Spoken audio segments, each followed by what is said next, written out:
27-20, Dogs win on the road in a hostile environment. That is obviously Jordan-Hare Stadium. I remember getting schooled on the way that stadium was said when I was in broadcasting school. God, I felt like that guy was never going to let me live it down. But Georgia beats Auburn 27-20. And Georgia is now getting me to a point to where I don't know if we're going to three-peat. And I know it's only through September. We're only 5 games in. The UAB game, concerning. The Auburn game, concerning. Through the first 2 games of the year, Georgia was not scoring in the red zone. Now, obviously, I'm drawing a blank on who they played like 2 games ago. I can't remember for the life of me, but Georgia has now shown us in 5 games, yeah, can they be regarded as the best team in the country? Sure. But is this playing better football? And Georgia's defense is always like kind of the X factor, right? Like everybody, not everyone, but a lot of teams in college football are going to put up points more than they're going to stop people from putting up points. And that's why Georgia's always had not always, but, last 5-6 years, like legendary defense. You look in the national championship years, very legendary defense in the years that they go back to back. Georgia, through the first 5 games, I think has just shown that they can't put up points better than a USC, better than an Oregon. We see Michigan out there. We see Florida State out there. LSU, if they had a defense, I think they'd be more in the conversation. I know they're a little more down the ranks, but just talking about the teams that I see putting up points at a clip, and then we've got Georgia. And Auburn's a great damn football team. I know every year that we play Auburn, more times than not, it's going to be a close one. Y'all just heard me talking about a couple weeks ago. I remember Bo Nix as a freshman scrambling against Georgia. Auburn's a good football team. Like, Hugh Freeze is doing a damn good job over there with the Auburn Tigers. But let's get into this game a little bit. So Peyton Thorne literally giving his best Bo Nix impression, I thought, with his couple of quarterback keepers in this game. And overall, Auburn ran the football very, very well. Peyton Thorne was very good in this game, I thought, outside of his interception. Auburn had 2 rushing touchdowns, which ended Georgia's streak of 35 straight games without allowing multiple rushing touchdowns. The longest streak by any FBS team since the turn of the century, 2000. The Tigers also snapped Georgia's streak of 65 games without allowing an opponent to surpass 200 yards rushing, which was the longest such streak since Ohio State went 78 games between 01 and 07. Auburn ran the ball 43 times on the day, over 200 rushing yards, 2 rushing touchdowns, 43 runs compared to 20 passes. So it's clear that Auburn is going to establish their value in the trenches to be able to push you around. And honestly, that's what happened with Georgia. They got pushed around. Auburn came to play physical. They were running the football, controlling a tempo at the line of scrimmage. And like I've always said, we want to get cute and talk about the Josh Allens and the Patrick Mahomes and the Kyler Murrays and the Jalen Hurtses of the world. And I love all that. But you will always have the greatest chance to win a football game when you control it from the trenches. You set the run, it sets you up for the play action, and it kind of just takes pressure off of everything else. And that's really what Auburn was able to do in this game. I'm going to give a lot of credit to Hugh Freeze. Like I said, he is doing his thing. Always had respect for Auburn as a team. Even though I hate them, friends don't let friends wear orange. I'm not a Florida fan, Auburn fan, Clemson fan. It's not that I hate them. Only team I really hate is the Falcons, if I'm just being honest. And even with them, it's really just because they be coming to get on my back. But Auburn is a great football team. They are. Yes, they might not be ranked. Yes, they might only be 4-1 right now.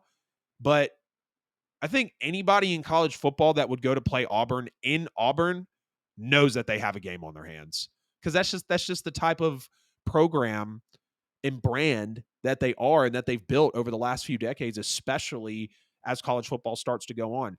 Now, talking about Carson Beck, I haven't watched a whole lot, like super dove deep on Carson Beck this year, but I did think he had a nice throw at the goal line, which was broken up by Auburn with about 6 minutes to go in the game. He had another big throw to Brock Bowers in the 4th over the middle. Brock Bowers clearly having the game of his life. He was the man.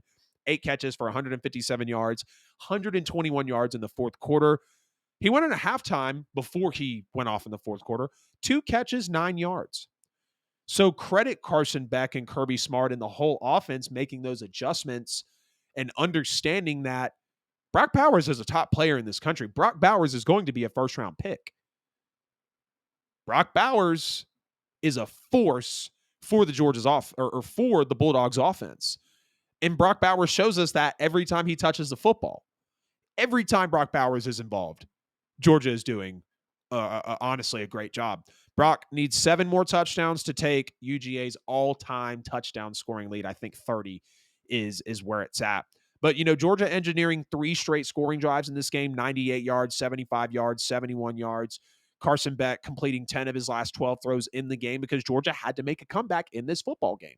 Like, they had things to get together, and they got it together with 3 consecutive scoring drives to be able to finish out this football game. And, wait for Georgia's D really to stand up on that 4th and 1 late in the second. I thought that was a real pivotal point of this game. Dejan Edwards, clearly a very, very special player. We see what he's doing as the season is going on. And to know that Georgia trailed all game until about 10 minutes left, and then it was tied with 6 minutes to go. Georgia being down 10-0 actually marked the first time since Kirby's first season in 2016 that Georgia faced a double-digit deficit in consecutive SEC games, just like 24-14 week 3 against South Carolina. That was the game that I was, forgetting there. That was the game that I wasn't bringing into consideration. But even Ladd McConkey, he came back. He had a decent game. He didn't have a huge impact in, you felt like overall Georgia should have put up more than 27 points. And I'm kind of like, duh, Adam. I think probably a lot of people watching this, whether you're a Georgia fan or not, if you watch the game, there's probably something you can say about Georgia. But Auburn's a good football team. Their defense is solid. Like, when you can establish the run, you can wear down any team. And I think that just showed. Every team that plays Georgia now is going to establish the run. They are going to get that push in the trenches because clearly that's kind of where some gaps are. And like I said earlier in the season, not really scoring in the red zone. But I thought Auburn and Georgia overall played a good football game. I thought that Georgia, again, was showing us that it's probably not the year for the three-peat, but anything can happen. It's only September. I know we're only through 5 games, but I honestly see USC, and I just see them and Caleb Williams for some damn reason at the end of the year hoisting it all.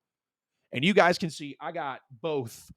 I need to get the next Coke bottle, but I got the Coke bottle behind me from when we won the chip in 1980. No, I wasn't born yet. I was negative 17 years old, if you want to be technical. And then when we won the first one, when we got the pick 6 on Bryce Young with Keely Ringo. So, like, I bleed red and black. I want the Dogs to three-peat, but just really from what they're showing, I don't really know if that's possible stepping, deeper into this college football.